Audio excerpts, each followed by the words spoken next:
আইন শৃঙ্খলার পরিস্থিতি খুব খারাপ অবস্থা। কারণ যদি আইন শৃঙ্খলার পরিস্থিতি যদি ভালো থাকতো তাহলে আজকে এভাবে চুরি হইতো না।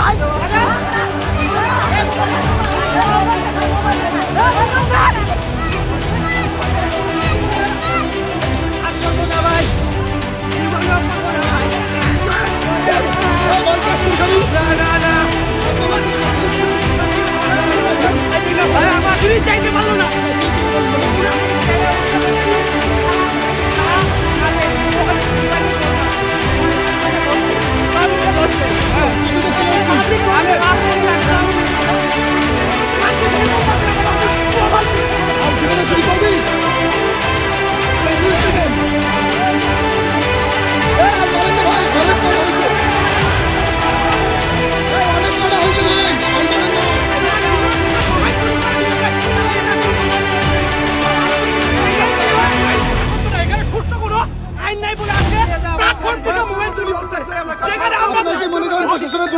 অবশ্যই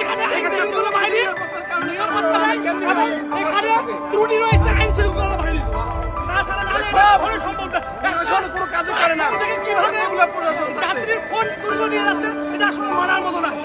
কারণ সে যাচ্ছে বাসার, এখন সে ফোন চুরি করার কারণে এখন সে বাড়ি তার ট্রেন মিস করলো। এখন এটা অবশ্যই সরকার বা দেশের বাড়ি কই? দেশের বাড়ি কাছে দিয়ে দিতে হইব। আবার শুরু করবো, আবার শুরু করবো। তুই এর আগেও চুরি করছিস বলছে, তুই 500 থেকে এখানে চুরি করতে আসিস কেন?